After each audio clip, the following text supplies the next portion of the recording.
কি সকাল সকাল ঘুম থেকে উঠে কি বানাচ্ছি বলো তো, রান্নাঘরে চলে এসেছি। আর আজকে বানাচ্ছি দেখো সুজির হালুয়া বানাবো। তো কড়াইতে একটুখানি ঘি দিয়ে নিয়েছি, দিয়ে সুজিটাকে আমি একটু লাল লাল করে ভেজে নিয়েছি। আর এর মধ্যে এবার দিয়ে দেব দুধ। দিলেই তো রেডি হয়ে যাবে, এটা তো একদম ঝটপট তৈরি হয়ে যায়। দেখো দুধ নিয়ে নিয়েছি, দুধটা দিয়ে দিলাম।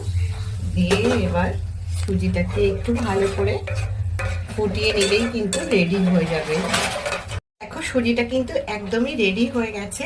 আমি এর মধ্যে অল্প একটু চিনি, একটু নুন আর কয়েকটা কাজু আর কিশমিশ দিয়ে দিয়েছি।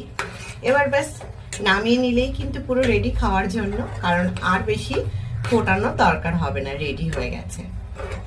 তো এবার খাওয়ার পালা। তো দেখো আর সুজিটাকে নিয়ে চলে এসেছি খাওয়ার জন্য।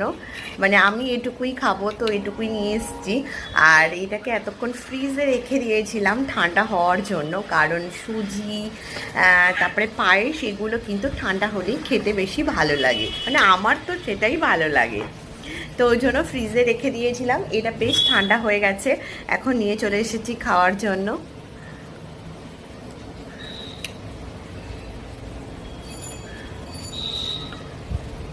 আর আমি কিন্তু চিনিটা একদম খুব কম, মানে একদম কম দিয়েছি, কারণ খুব বেশি মিষ্টি হয়ে গেলে খেতে ভালো লাগে না।